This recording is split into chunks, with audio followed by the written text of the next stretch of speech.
Hi hello friends, welcome back to my channel. ನೋಡಿ, ಇವತ್ತು ನಾನು ಮಿಲೆಟ್ ಲಡ್ಡು ಪೌಡ್ರಿಂದ ಯಾವ ರೀತಿಯಾಗಿ ವೆರಿ ಈಸಿಯಾಗಿ ಮುದ್ದೆನ ಮಾಡ್ಬೋದು ಅಂತ ತೋರಿಸ್ಕೊಡ್ತೀನಿ. ಇದಕ್ಕೆ ಯಾವುದೇ ರೀತಿಯಾದಂಥ ಏಲಕ್ಕಿ ಪೌಡ್ರು, ಕೊಬ್ಬರಿ, ಬೆಲ್ಲ ಏನು ಬೇಡ. ಇದರಲ್ಲಿ ಏನೇನು ಇಂಗ್ರೀಡಿಯೆಂಟ್ಸ್ ಇದೆ ಅಂತ ಹೇಳ್ಬಿಟ್ಟು ಎಲ್ಲ ಇಲ್ಲಿ ಮೆನ್ಷನ್ ಮಾಡಿರ್ತಾರೆ. ನೋಡಿ, ಇಲ್ಲಿರೋಂಥ ಐಟಮ್ಗಳೇ ತುಂಬ ಜಾಸ್ತಿ ಇದೆ.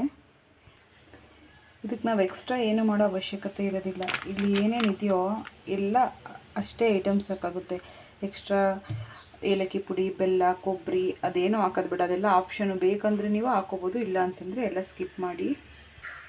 ಈ ಪ್ಯಾಕೆಟ್ನ ನಾನು ಇವಾಗ ಓಪನ್ ಮಾಡ್ತಾಯಿದ್ದೀನಿ. ನೋಡಿ, ನಾನು ಈ ಪ್ಯಾಕೆಟ್ನ ಇವಾಗ ಓಪನ್ ಮಾಡಿ ಒಂದು ಬೌಲಿಗೆ ಒಂದು ಸಣ್ಣ ಮುದ್ದೆ ಆಗೋಷ್ಟನ್ನ ಪೌಡ್ರನ್ನ ಹಾಕ್ಕೊಂಡಿದ್ದೀನಿ. ಇದಕ್ಕೆ ಇವಾಗ ನಾವು 1 ಸ್ಪೂನ್ ತುಪ್ಪನ ಹಾಕೊಳ್ಳೋಣ.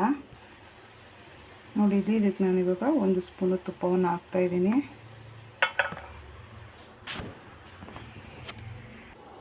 ಈ ಗ್ಲಾಸಲ್ಲಿ ಕಾಣಿಸ್ತಾ ಇದೆಯಲ್ಲ, ಇದು ತುಂಬ ಬಿಸಿಯಾಗಿರುವಂಥ ನೀರು.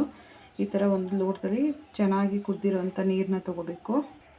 ಹಾಗೆ ಇದನ್ನ ಯೂಸ್ ಮಾಡಿ ತಗೊಂಡಾದ ನಂತರ ಗಾಳಿ ಹೋಗದೇ ಇರೋ ರೀತಿಯಲ್ಲಿ ಕಟ್ಟಿ ಎತ್ತಿಟ್ಟು ಶೇಖರಣೆ ಮಾಡಿ ಇಟ್ಕೋಬೇಕು. ಇದು 1 ತಿಂಗಳವರೆಗೂ ಯಾವುದೇ ರೀತಿ ಪೌಡ್ರು ಕೆಡೋದಿಲ್ಲ.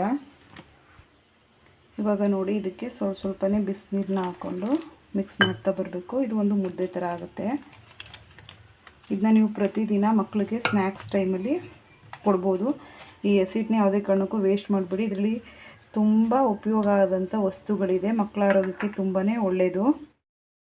ನೋಡ್ತಾ ಇದ್ದಾರಲ್ಲ, ಈ ರೀತಿಯಾಗಿ ಉಡ್ಡೆ ನಮಗೆ ರೆಡಿ ಆಗುತ್ತೆ. ಇದು ಮಕ್ಕಳು ಮಾತ್ರ ಅಲ್ಲ, ದೊಡ್ಡವರು ಕೂಡ ತಿನ್ಬೋದು. ಆರೋಗ್ಯಕ್ಕೆ ತುಂಬ ಒಳ್ಳೆಯದು. ನಾವು ಚಿಕ್ಕವರಾಗಿದ್ದಾಗ ಶಿಶುವಾರದಲ್ಲೆಲ್ಲ ಕೊಡ್ತಿದ್ರಲ್ವ, ಸಿಹಿ ಮುದ್ದೆ ಅಂದ್ಬಿಟ್ಟು, ಅದೇನೇ ಇದು, ಬೇರೆ ಏನೂ ಅಲ್ಲ. ಇದೇ ರೀತಿ ಒಳ್ಳೊಳ್ಳೆ ವೀಡಿಯೋಸ್ಗಳಿಗಾಗಿ ನನ್ನ ಚಾನಲ್ ಸಬ್ಸ್ಕ್ರೈಬ್ ಮಾಡಿ, ಲೈಕ್ ಮಾಡಿ, ಶೇರ್ ಮಾಡಿ, ಕಮೆಂಟ್ ಮಾಡಿ. Thank you for watching.